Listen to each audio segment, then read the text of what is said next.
kakare tapa part 3 naye. Saka zvatichaita sekukumbira kwandaita kuna mai ndezvekuti tikaita part 3 patinoita half night ndo patichabva tapedzisa nyaya yedu. Hanzi musi wa6 March. Saka ndanzwa kuti tinoungana pano musi wa6 March half night. Pane vakambinge vachibvunza kuti ko zviya zvokunamatira muchanamatira here kadai ko half night tinonamatira. Ndichagara ndaisa an official invitation kuna mufundisi Lawa ko half night. Mama vedu vanenge varipo mufundisi office ku half night. Saka half night haisi yekupotsa. Musi wa6 March tinenge tiri pano tichaedza kukoka vamwe zvekare. We really want to make it a special healing night. I was explaining to somebody and I said, do you know when Jesus died on the cross, he not only died for our sins, but the Bible says he became weak so that we may be strong. He became sick so that we may be healed. He became poor so that we may be rich. Tichifamba takadai izvi hatizi tese takafanana moyo. Kune vakagara pakati pedu, unogona kunge wakagara pamunhu akapfeka zvakanaka akazvishongedza zvakanaka kunze, but inside usingatozivi kuti ugere nemunhu ari kurwadziwa. Kurwadziwa kwedu kumwe hakubude pachena, hakutaurike, kunoitika mukati. Chandinodira chiremba wekudenga ndechekuti paanorapa vana chiremba vepano pasi vanotanga kunze zvinooneka vachidzoka mukati, but iye unotanga mukati achiuya kunze. Saka unogona kundiwana ndichigamina nhasi but mukati ndakarapwa. Halo, ameno. Kana kuti unogona kuzosangana nemumwe ari kuti ndabva kwadhokta ndabayiwa majekiseni kunze uko ari kupenya penya but mukati akakuvara.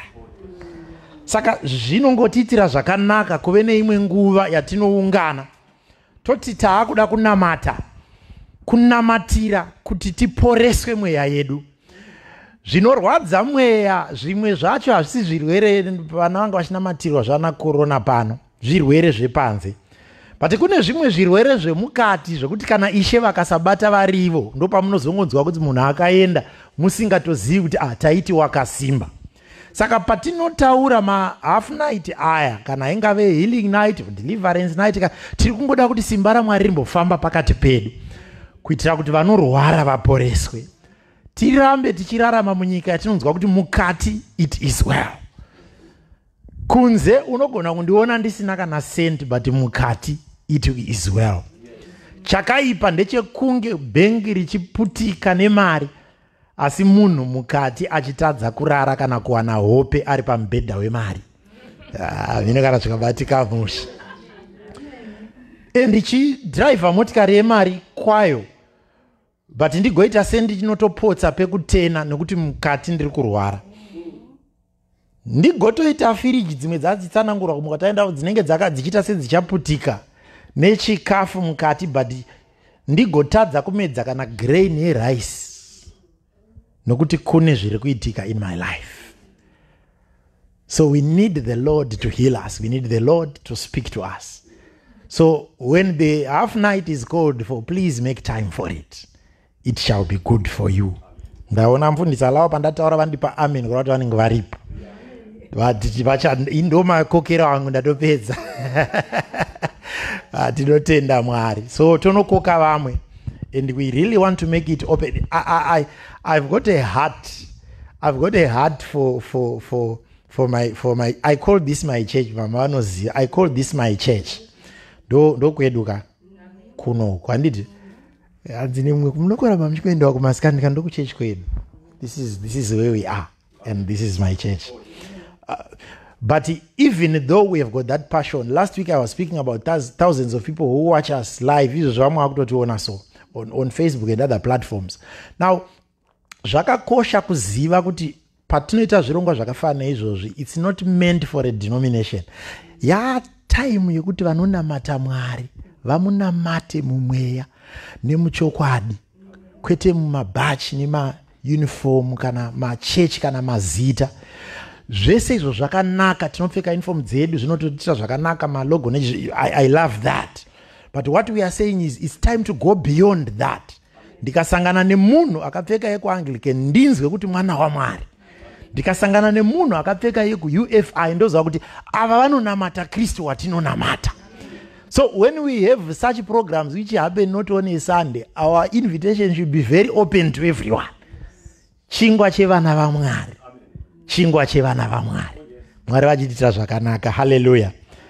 Vangani vedu vagadzirira kuti tipfuurire part 3 nhasi. Ndipewo amen yekudallas chaiyo. Sorry, ndakataura kuti isu kwedu kuAfrica kune kanoise kako. Kune kamwe kakungorasika mumba maMwari uchingoputika uchienda. Saka motopota kusvika ndazobatawo zvekunoko. Saka mombopotawo muchindipawo maamen iwaya atakajaira. Hallelujah, hallelujah, hallelujah. Wonderful. Toda kuti tipinde mushoko redu. Chapter 38.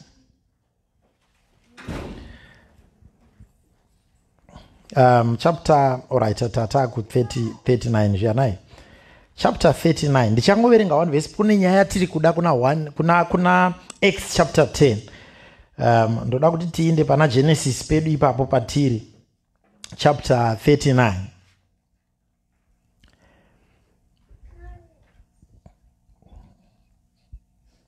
Alright. Verse number 1 chete.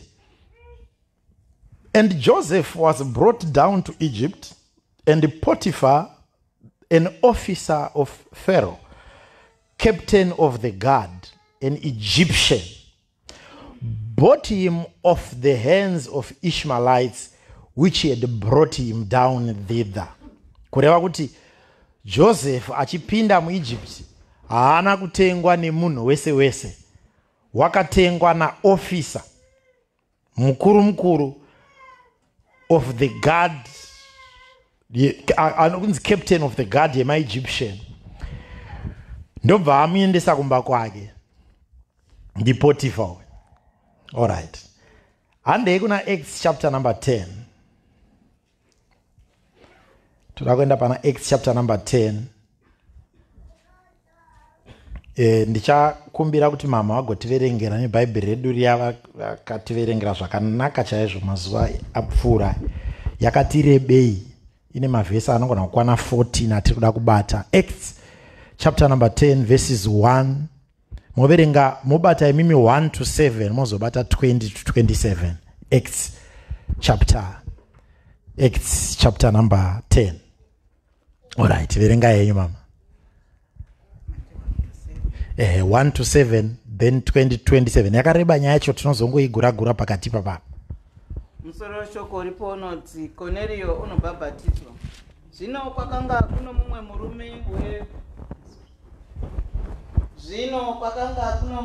murume paKesaria wainzi Cornelio, mukuru wezana wehondo yainzi yaItalia, munhu wainamata waitya Mwari. Iye neveimba yake yose waipa vanhu zvipo zvizhinji nokunyengetera kuna Mwari misi yose. Alright, time muchimira tinenge tunhasi toita pachipostori, toita tichitikati tombomira pakoma tosumuka. Ndokuti tinyatsoibata zvakanaka. Musoro wedu wanhasi unoti Mwari vanoshanda nemuvanhu. God works through people. Alright, Mwari vanoshanda nemuvanhu. Pane yatakazoti papati 4 tinozotarisa inonzi mwoyo womunhu. Asi nhasi tomboti Mwari vanoshanda nemuvanhu. Now, ndoda kuti tinzwisise something. Hanzi Cornelio iye nemhuri yake wakanga ari mukuru weboka, ndizvo wezana, asi ari mukuru wezana ndokuve munhu unonamata zvikuru zvanyorwa. Ukaona munhu akunamata kamunamatiro kekuti bhaibheri rinonyora kuti wainamata, asi kune vanhu vainamata. Wozonzwa bhaibheri kuti asi uyu ainamata. Woza kuti une kamunamatiro kakasiyana nevamwe. Hallelujah. Ozotizve pamberi pacho zvikanzi not only him but him and all his household. kureva kuti waive murume wokuti vaive baba vaya vanoti kana vakuti yangu aikunamata 100 tese tinodii tinonamata, vakati mangwanani takunamata 100 tese tidii tinamate. Mukunamata ikoku zvikanzi waipa zvipo zvizhinji, wobva waita mukuru weboka general, wapedza kuita general wobva wanamata, wapedza kunamata wonamatisa mhuri yese, wapedza kunamatisa mhuri yese wobva wabvisa nezvipo zvinonyorwa nemubhaibheri kuti munhu unobvisa zvipo. Alright, handei nayo mberi. Zvino nenguva inenge yopfumbamwe Yezuwa akaona kwazvo nezvaakaratidzwa. Mutumwa waMwari achipinda kwaari achiti kwaari, Kornelio. Iye akamutarisisa akatya akati, chinyiko ishe? Akati kwaari, minyengetero yako nezvipo zvako zvakuira pamberi paMwari zvarangarirwa. Mirai zvenyu papo, minyengetero yako nezvipo zvanzi panguva mubhaibheri mukanzi wati nguva dzepfumbamwe kureva 9 yavanoti 9th hour. It means kuti tiri kubva kana vachitanga kuverenga first hour is 6 to 7 panobuda zuva. Saka pamunonzwa zvinzi Jesu akazoti Jesu akazoti in the 9th hour, munoverenga 9 hours kubva pa 6 o'clock dzemangwanani kureva kuti muri kusvika kuma 3 ndio nguva dziri kuitika zvinyaya idzi. Ndaita kuti tibate picture yacho kuti zvinhu zviri kuitika zuva rakuda kunodai. Ndo panonzi zvino pakasvika mutumwa kwaari. Mutumwa ndobva ati minamato yako, noti minamato chete, nezvipo zvako zvanzwikwa kudenga. Kunomutsanangura akazenga akupa tsanangura akati kana wakuda kunamata Mwari zvakakwana mumweya nemuchokwadi, minamato yako nezvipo zvako ngazvipindirane. Saka hanzi unoti gumbo 1 ndio munamato, gumbo rechi2 ndo zvipo. Saka ukati munamato zvipo zvako ngazvitevere ndokuti uinde mberi. Otherwise ukada kuti munamato woti munamato woti munamato woti munamato, ndo paunoona kuti kune kumwe kunoramba kusisabhadhare asi kumwe kuri kufamba. Zvinoka parobatika zvakanaka. Saka unonzi minamato yako nezvipo zvako zvanziwa kureva kuti wakabvisa kusvika denga pachezvaro rarilisa mutumwa. Dai gore rinomwe munhu abvisawo zvekuti Mwari vanongomitira nyasha dzekurilisa vatumwa kuhope dzake. Kune dzimwe warning dzinouya. Vadzidzi vachenjeri vekumabvazuva vaenda kunoona Jesu nekupa zvipo. Bhaibheri rinoti zvino vakati vasvika vakaona mwana aina mai vake ndokupfugama yamwana aina mai chaitsanangura rimwe zuva. But nhasi toda pekuti ndobva vapfugama zvikanzi nebhaibheri kuna Ruka ndokusunungura homwe. Vapedza kusunungura homwe zvino zvinonzi tarira vakarara panguva dzekurara. Ndo panonzi nebhaibheri ipapo vakarara mutumwa ndokuuya kwavari ndokuti musadzokera nekwamabva nako, nekuti Herodhi unotsvaka kuda kuuraya mwana. Muri kuona here kuti zvipo zvisina kusunungurwa, warning papasina, vakatopinda nekuna Herodhi, nyenyedzi ikadzima. Pairi kudzima nyeredzi ndo pavari kufunga kuti ndo pazvarwa mambo, kureva kuti pari kushayikwa direction, hakuna chabviswa. But pavakasvika kuna Jesu vakasunungura vachipedza kupa zvipo zvinonzi vachinorara, mutumwa ndobva aburuka kwaari, ndobva vaudza kuti musadzokera nekwamabva nakoko, kureva kuti kune zvipo zvimwe zvinongopisa mawarning. Okay. Kune kamwe kamubvisiro kanoita kuti nemawarning auye palife. Pane mamwe madzikiriro anodzingwa neofaring. Okay. Chaitsanangura nhasi hatisi pekupa, ukangotanga pekupa vanhu vanogona ine zuva rayo. Chaitsanangura ine zuva rayo. Nhasi tati Mwari anoshanda nemuvanhu, ndo musoro wedu, ende tinoda kuzviita panguva duku tinenge tapedza takunamata. So ndobva makupfuurira mai zvasvika denga rati right, this man has done very well. This man has done very well. Mira panapa ndichada wakomana uyai muri 3. Panapa ndichada kuita ndichidemonstrate something. Mira zve muchaverenga henyu mama, ndiri kuitira kuti pamuri kuverenga ayo rambai makamira iyi. Ndiri kuda kuti muchiverenga tichiverenga tichidemonstrate zvioneke what we are talking about. All right. Ngatiti uku ndo kuna uyu mukuru weboka uya uku enda. Uyu ndiye mukuru weboka ndizvoka? Ndiye Kornelio. Pfugama zvako uri papo. Ari kupfugama minamato iri kunzwikwa. Ari kurova fire power chi blood of Jesus. Zvese zvisanditika zviri kuitika kunani? Kuna Kornelio. denga iri riri panapa iri apa ndokudenga avakamirira denga handisika vakamirira denga munamato uyu ari kurohwa tosimudza maoko kashamwari munamato uri kurohwa ndimi dzichitsva zvipo zvichibviswa denga ndobva ranzwa kuti panapa pane iri kutambika panapa ranzwa denga ndo parinotuma mutumwa uyu ndiye mutumwa wedu uyu zvino mutumwa achienda kuna Cornelius orit ndiri kuda mumwe munhu 1 futi orit ndikandikumbire baba ndongokukumbirai hangu kuti muri ipapo musabva ngosimukai muri ipapo right okay nyaya yedu ichasvika kwavari manje now denga uyu ari kurova munamato ndizvoka denga ndokutuma mutumwa ndokuenda apa ari kubva kudenga ndizvoka right zvinhu anza zvese zvaCornelius zvanga achikumbirira nechidenga rinazvo ndobva rarilisa uyu mutumwa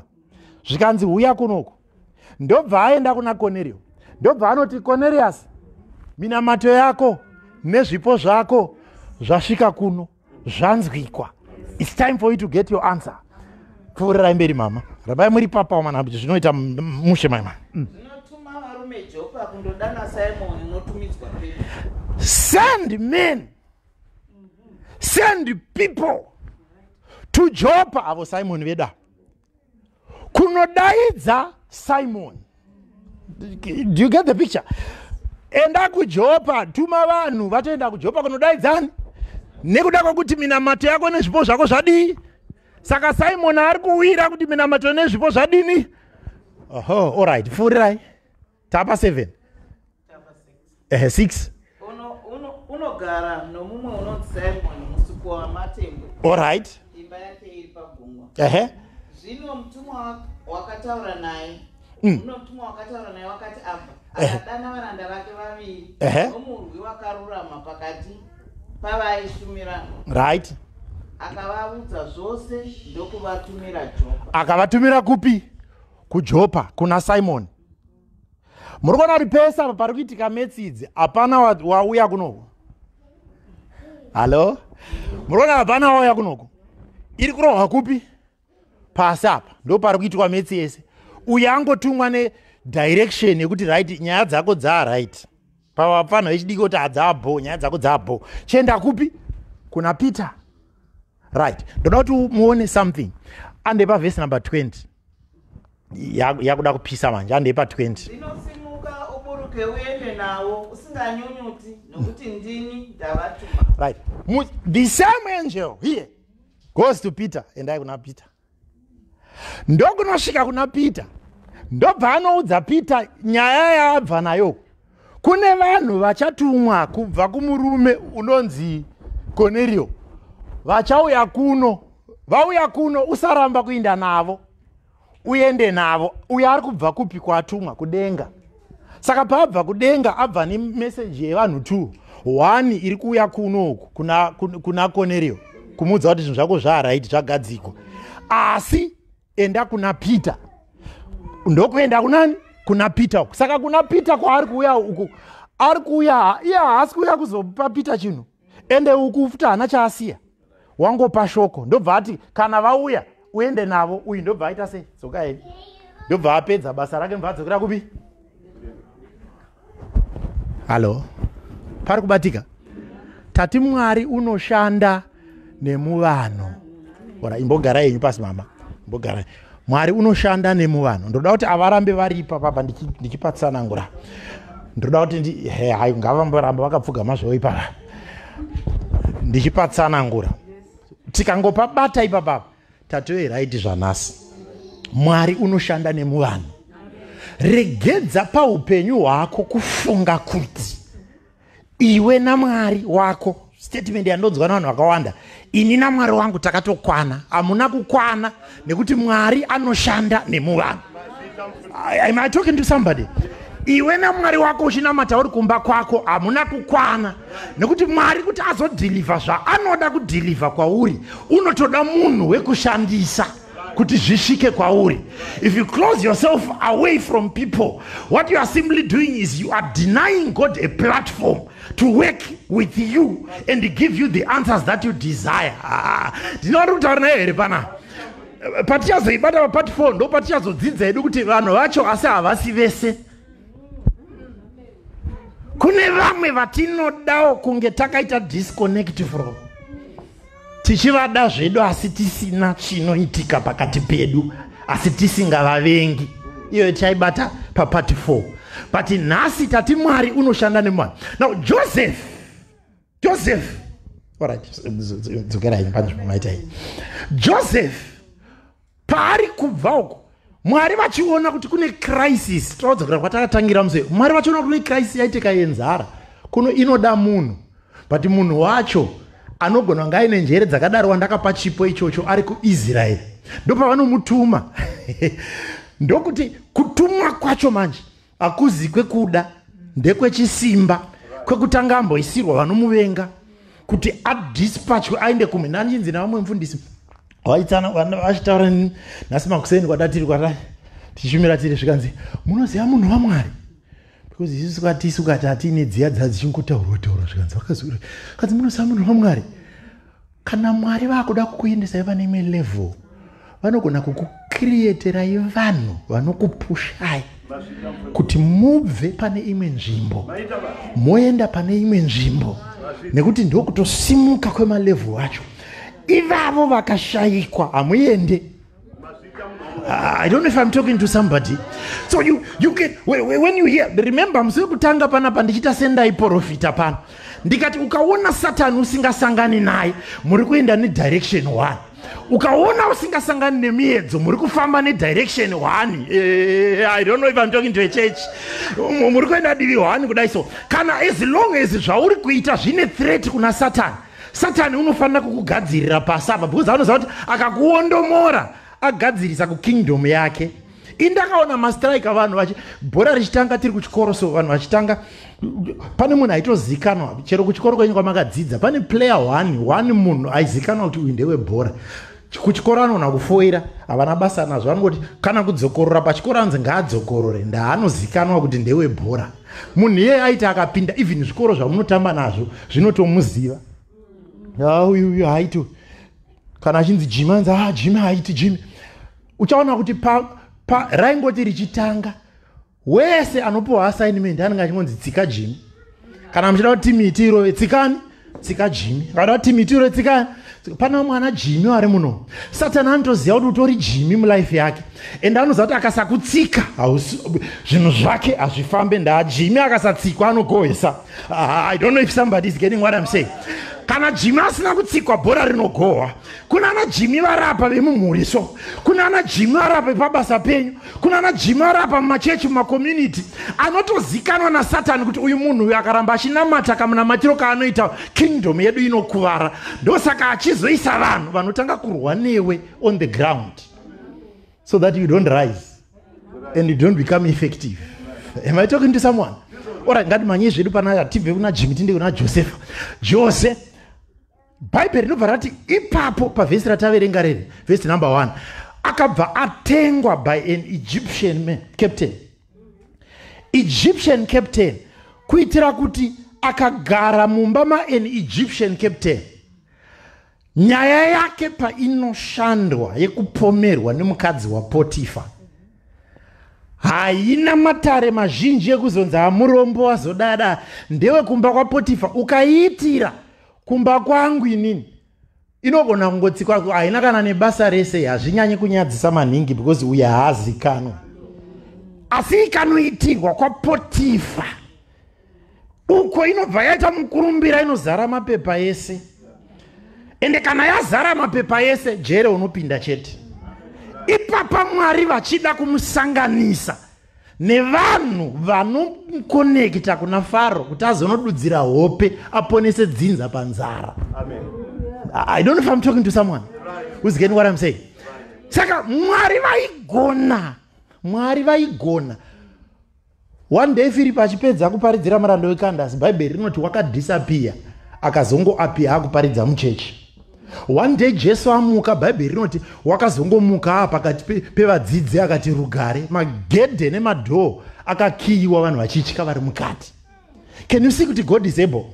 Saka ndakati kuna vamwe inini, Mwari vaigona kungoti vana veIsraeri vachifanira kubva kuEgypt kuenda kuKenani, vaigona kungodisappear kuEgypt vorita reappear in Canaan. Mwari vanozvigona zvekuita disappear and reappear nekuti zvirimo.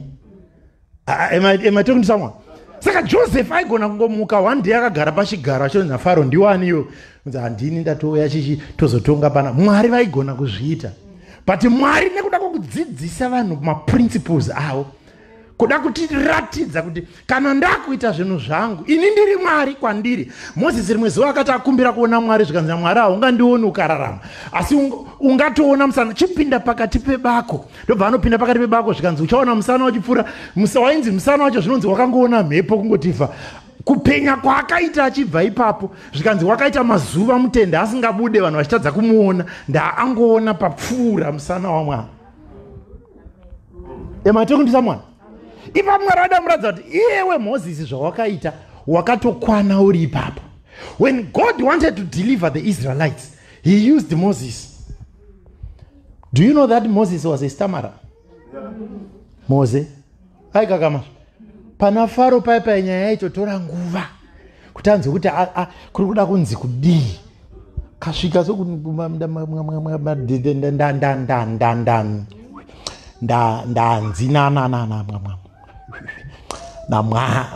Mwari vanhu vangu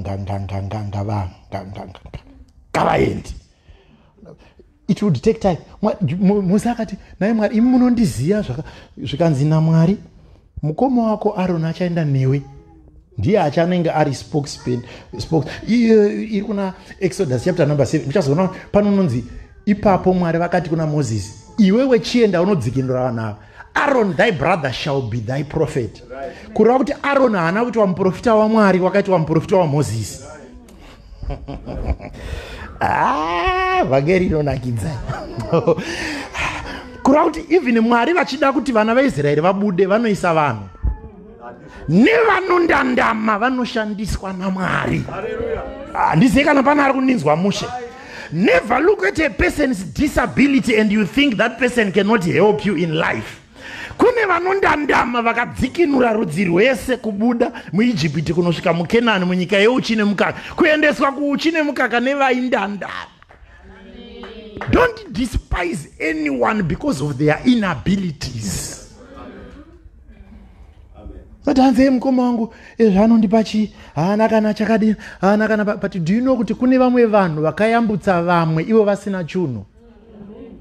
Haana mari yake zhinji, but rudo rwake rwakakura newisdom yaakapiwa naMwari akapa munhu akayambutsa vanhu vakawanda iye asina chunhu. Don't despise people because of what you see about them at the present moment. The present status of anybody will not remain. It will become the past in the near future. The present status of somebody is not something that you can use to judge that person, because what you call the present now will soon become the past, and there is a future to come. Regadza kumutarisa iko zvino womushora nekuti uri kuona kunge asina chaainacho, nekuti Mwari vakamugadzika ipapo vanogona kunge vaine purpose yavakamuisira ipapo, uye vaine purpose yavakaitira kuti amboleka, vane purpose yavakaitira kuti amboshaya zvimwe, nokuti pane pavakamugadzirira nokumuchengetera. Samutonga nekuda kwezvaainazvo nhasi. When God is doing his things, he uses people. Hello.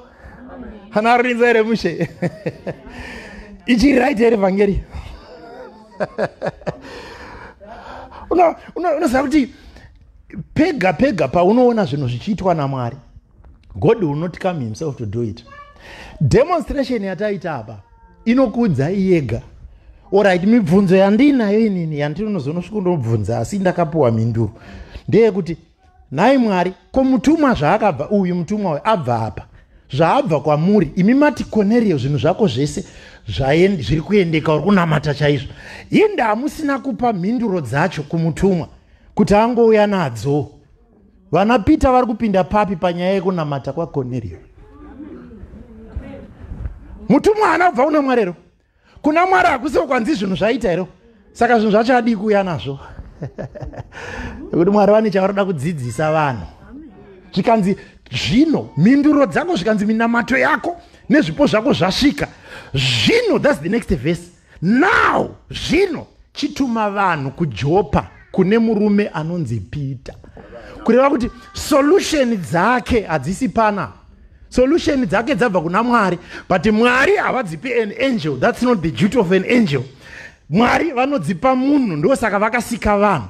The people that have been connected to you in your life are supposed to take you, to help you get to your destiny. Vanhu vamuri kuona makagara navo ava muri kupinda navo checha, hakuna kuvadherera maningi. Ivava kuti wakagara padhuze naye papa, Mwari vane chikonzero. Am I talking to someone? Aikaka. Zvekuti amai vakaziva nawo neni nhasi ndiri kuparidzawo panapa. Zvine chikonzero kulife yomumwe munhu. Even to my own life. Even to her own life. God does not connect you for no reason. God works through people. Tsvaga kuti munhu ari padhuze neni chii chakaisirwapo naMwari. Vamwe vanogona kuiswapo vari vavengi, but vavengi vacho vachifanira kukupa shungu. Shungu dzacho dzichifanira kunokusimudza. Kumwana wese waMwari unokumbira Mwari for solutions. May your eye be opened all the time. Check what is going on around you. Because uchibva mugomo, mawainda kunotsanya nekunamata, wese wawasangana naye pasi ane chikonzero chaita kuti usangane naye. Abereka ikabatika. Waraitika na Peter. Ndoba yapande ndichiti even vanhu vaMwari ava vanenge vakatumwa kuzoshumira kwatiri, tisanyanya kuvadherera maningi. I'm telling you. Because kune ma solutions akaiswa naMwari pavari. Ari kutongomirira ndo ana Peter. Zvino iwe Sakonoriyo kati aiwa kaMwari, ini nyaya yangu ingori pakati pangu naMwari wangu. Imuri tu kudai, iye mutumwa ngauye nezvinhu zvangu. Ndinodhila naye ndakadai. Unopedza upenyu hwese hanzi nemumwe atina kuuya nechinhu panyika. Zvikanzi kana takudzokera ndiJobho, kana todzokera tichadzokera tisina chifuti. Zvikanzi kuuya usina chinhu nekudzokera usina chinhu hazvina kuipa, but kuzorarama usina chinhu. Pakati apa pacha between kuuya nekudzokera pakati apa kuzorarama usina chinhu manje. Hello, panaritaona here pano. Saka when you pray, expect God to answer. But haikona kuramba wakagara pamubhedha wekunamatira uchiti mangwana kuseni uchamuka mari yakaungana ipapo. Ikauya nenzira iyo unoitiza futi. Mwari ndoda breakthrough, ndoda kuvakaimba gore rino. Wobva wangomuka makuseni paine kastashi kema 100 kakapekwa panhengerini pakwa. Unokabata? Hello? Unokatora here? Ndio inonzi kuvhundutsa vanhu, kai vanhu vanovhunduka. Kurohwa nehana chakuti but ndiwe kawaina mataniziro manheru kati Mwari ndoda mari yekudi. But do you know kuti if somebody knocks at your door and says God has told me to give you this money, somebody munhu akauya akaibata ari munhu, unoti matumwa naMwari chokwadi, maita yenyu mautanga kutodi kutotenda, inogamuchirika nokuti yauya nemunhu. Ma solution enyu yamaiverenga iya Luka 6:38 ndi last week here makaitaura yekupai. Hanzi ipai nemi muchapiwa. Give and it shall be given unto you. A good measure, pressed down and shaken together, overflowing. Ndizvo pamberi pacho yozoti shall men give unto your bosom. Kureva kuti Mwari vari kuti ukauya pano, mauya makavabata envelope, mauya neenvelope yenyu mapapano, maita inonzi give. Ndizvo ka? Mwari wobva vati uchadzorerwa zvawapa, zvakapetwa, zvakatsikirirwa, zvichifashukira, asi havana kuguma ipapo. Pamberi pacho ndobva vati vanhu vachakupai pamaoko enyu. Kureva kuti iri kunzi you shall receive from God. Havasi Mwari vanoburuka vokuti itambirai baba. Vanotoshandisa vanhu futi. Unosvika kubasa kwenyu kubva vakadzika promotion. Unosvika kubasa kwenyu nzi atawedzera mingirikini rate yepa hour. Unosvika kubasa kwenyu wobva waziva kuti ndo iya yandakapa, but kudzoka kwayo Mwari vanoshanda nemuvanhu. Amen. Don't despise people. And don't look down upon people. kuna naPeter vakatoiswa mulife yako to deliver things to you. Hello. Hello. Pano mwaindibvunza zvikansaka pamune muchiti Mwari vataura munovanzwa sei Mwari munenge muchivanzwa sei?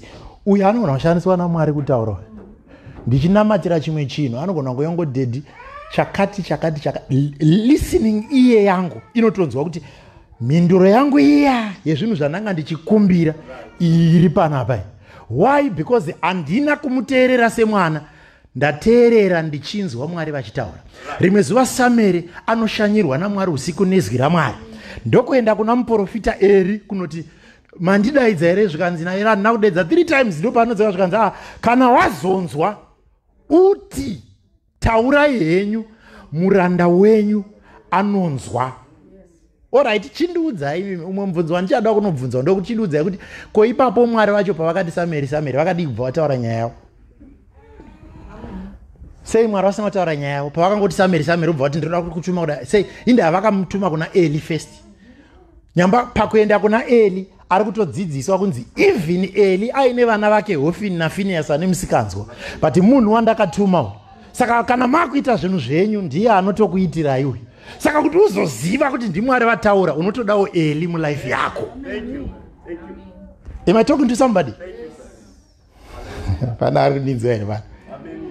Uri kuona here kuti ina Mwari wangu haishandi kuna Mwari. Kwezi Mwari wandoti ndakatogadzira pasi papa. Kana umwe sekuru wangu vaiwanzojoka vanga vari ticha tiri maticha kare kuma mid 90s. Anditi zvikanzi uri kuti asati aroora. Saka taenda tomboita mazuva tati toda kutsanya tinoda kupuwa mudzimai akanaka nechi. Tupasekuru wangu wauya musi vanga vasingaiti vaita zvavo zvekunwa vari kumabhawo. Vadzasvika dzikanzi asi nhasi hamusi kudya taibika tese. Pachiticha vaya vakamboita maticha. Kana nhasi hamusi kudya wazokati nhasi hatisi kudya nhasi muri kutsanyira zvekati idzodzika dzemarelationships zvekanzi unozaira kuti pamuri kutopedza nguva muchitotsanya apa vasikana vanhu vanga vari kutopfuura musingavaoni. Tikati sekuru matanga zvenyu zvewawa zvikanzi aiwa imi pamuchapedza kana mapedza kunamata zvikanzi kana mapedza kunamata chiendai kumagrosa because Mwari vanenge vachikudzai kuti kuno kudenga handina vasikana vari pasi papamura. Saka kana mapedza kunamata makumbira kuna Mwari chiindai kumagrosa muno Mwari vanokudzai kuti ndokwavari ndokwavanowanikwa. Zvikanzi Bhaibheri rakati mukadzi wakanaka anobva kunani? Kuna Mwari, asi anowanikwa kumaraini kwavo. Saka why were the preachers saying this? What they were simply saying is, you need to realize kuti haugoni kuita Mwari kana vakukupa mhinduro dzako havangoiti, vanotuma vanhu. Do you know Elkanah apedza makore vachinamata vachienda kuShilo. One day, 1 Samuel chapter number 1 verse number 9. Pa verse number 9 nobva yati zvino Hana wakati kwanyano patafura achidya kurati wakasimuka zvehasha. Ndokunopinda mukereke ndokutanga kunamata. Ndobva anamata kusvika palevel yekuti inonzi neBhaibheri zvino miromo yake yakanga yongofamba izwi risabude kurati mai vanamata neshungu kusvika izwi rapera. But even vaita zvese izvozvo nyaya yemwana haina kugadziriswa. Kusvika Eli dzakagara dzakafutani ndingairehwa muBhaibheri kunzi vakanga vakafutani nezvekudya zvavaidya. Dzakagara dzakazendama mapila dzakurobvunza ko mai ava vari kuita nezve muri kunamata mai zvaita sei madhakwa here zvikanzi aiwa handina kudhakwa ndine nhau yangu. Obva ataura nhau yake imwana ndobva anzi naEli chisimukai muende nyaya yenyu yagadziriswa. Ko inga zvavapedza nguva yese kusvika izwi rapera. But the moment yangopindira Eli ndobva yatonzi chiindai nyaya yenyu yagadzirika. Sameri nobva atouya. Can you see the importance of this man of God? Muriona kukosha kwaEli. Even anga anamata ega but hapana chakaitika kusvika akatumwa naMwari adeclare. Mai pamunosimuka paya muchitaura pano kuvanhu kuti nyasha dzaisho Jesu Kristu rudo rwaMwari Baba nekuwadza ngazvive nesu tose. You are doing something that God has sent you to do. Ende mukasatotipa nyasha idzodzo tinogona kupedza vhiki iwa nemi vakatumwa naMwari. I don't know if I'm talking to someone. Find out who is your ally. Find out who is your Peter. Find out who is your Paul. Do you know kuti even iye Paul wacho paakarowa nechiedza achienda kuDamascus, Bhaibheri rinotaura kuti apenyerwa zvese zvadidi. Bhaibheri rinoti zvino Mwari vapedza kumudza kuti iwewo Paul ikubva iko zvino. Zvikanzi ndimani kweshe zvikanzi ndini Jesu waunotambudza. Taura enda kati vatanga kutaura zvikanzi kubva iko zvino wakudai. Achipuwa zvikanzi ma-instruction ako ese. Enda muguta. Street inonzi small street. Uchanoona murume anonzi Ananias. Iye achakunamatira. Achakupa ma-instruction. Ezvaunofanira kuita. Aiwa nai Jesu ndimandipenyera paroad. Ko Ananias ndomuda wei. Matadza nekungondiudza zvekunoita. Kanzi enda muguta unoona Ananias. Saka neBhaibheri pakasvika pana Ananias akamunamatira ndo pakabuda ma-scales maziso ake. Ndobva agara 3 years achipiwa instruction. Zvese zvaakuzonyora izvi akapfuura nemaoko Ananias. Zvino kana vana Paul vachipiwa vanhu vekushanda navo kweisu wedu, unongonzwawo kuti iwe naMwari wako dzina Jesu wangu takakwana. Makakwana, asi pari kuda munhu anotumwa naJesu kulife yako. Hello. Pavadaitaura zvokuti mahafu night tichitoda kunge tichinamatira vanhu ma-healing, ma-deliverance, kutoitawo zvakatumwa. Mwari vakanga vati endai munoita izvi munongoita izvozvo. Ende zvinogamuchirwa nevanenge vakatotenda kuti ava vakatumwa. Hello. Kana nditaura here vana. Even vanhu vakuda kuSodoma neGomora zvakuda kunoparadzwa. Mwari vachida kutuma ma-angels anoenda kunoita izvozvo. Ma-angels akadopfuura nepana Abrahama vachipiwa authority. Ende ipapo pacho pana Abrahama zvinonzi vakasvika vakapfeka sevarume 3. Kureva kuti system yaMwari, principle yaMwari ndiyo kana ndakuita zvinhu zvangu ndichaisa vanhu vanozviita. Kapa kuna Mwari vanokuropafadza, asi ropafadzo yako inoiswa kuburikidza nemuvanhu. Ndizekana pana hanzwa ranhasi. VaJoseph vangu munotoda Potifa.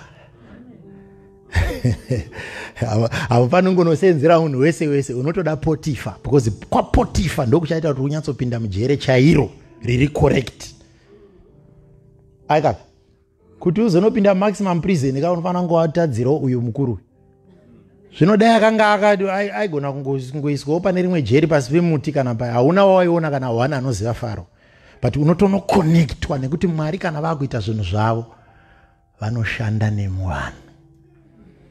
This is why you have Moses delivering them, because God works through people. Akaindipedze nditi hama dzangu, kakumbira kuna Mwari, gara wakavhura maziso kuona vanhu vakuya mulife yako from then on, because those people matter in getting your message delivered. You need people. You need, pretend to your neighbor and say, you need people, please. You need people. But tichazonoipedzisa manje tichazopatsanura, because Paul pane paanozotaura kuti pazvipo apa 1 Corinthians chapter 12 kuti you need a spirit, what is called the spirit of discernment. Tichaitsanangura taakubata mwoyo wemunhu. How then do you see kuti uyu ndiye wanda atumwa naMwari, uyu ndiye atumwa naSatani? Nokuti even Sataniyo achida kuita zvinhu zvake anotuma futi vanhu, nokuti akaziva kuti ndo vanoshandiswa naMwari kusvitsa mameseji evanhu. Saka kuti vanhu vanyengedzwe zvakanyanya, Satani anotumawo vanhu futi kuti vauye vazodhila. Iwe wotofunga kuti ari right uyu nyamba watokandirwa munhu munzira naSatani. Akaibata tsika iyo yaMwari. But nhasi hatisi ikoko, hatidi kutaura nezvake, haana zvaanotipa.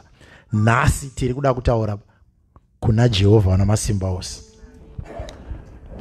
Denga rine mhinduro dzako, but you might not have been aware that your answers were with people. Uka-ignore vanhu, uka-bloka vanhu, ukasadaira mafoni evanhu, uchifunga kuti vari kukunetsa. Nyamba waifanira kunzwa kutaura kwaMwari kuburikidza nekutaura kwevanhu. Even when God wants to correct you, David aitaura naMwari direct, achinzwa kubva kuna Mwari, achiudzwa zvekuitwa naMwari.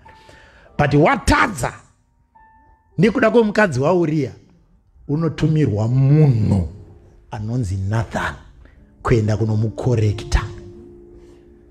Some people are sent into your life to correct you.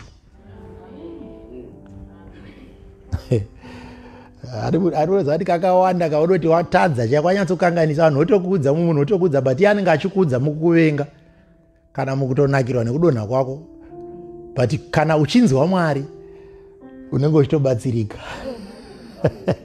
Kuti muvengi wangu zvake ane mashoko aataura, but pamashoko ake ataura eruvengo ikao pane pandanzwa Mwari vachinditsiura. Nokuti dzimwe nguva zvikauya neshamwari unongofunga kuti shamwari Mwari vanokukandira akakuvenga chaiye okuudza chokwadi iwe wega nechemwoyo. Unoziva munhu wese anoziva ega. Ipapa takagara apa, kana ndikada kuti zvitadzo zvenyu hazvidi kana kuparidzwa zvezve. Chitadzo chemunhu nhano tochiziva. Izvozvo mutoziva zvamaita nhasi chaiche mutoziva. Hazvimbodi kana muprofita izvo. Hello? But Mwari kana vakudhila nazvo, he will send people into your life. Toda kuti Mwari vatitire nyasha. Indiri kufunga ndiri munhu atumwawo kwauri nhasi. Hello? Indiri kutofunga kuti uri munhu atumwawo kwandiri.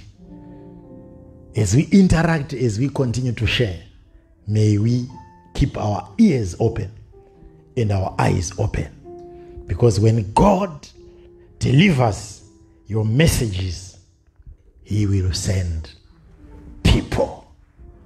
Ndo paunozidzwa ndakuti Mwari vakanditi. Kuti mufundisi alava vanouya votaura kwandiri.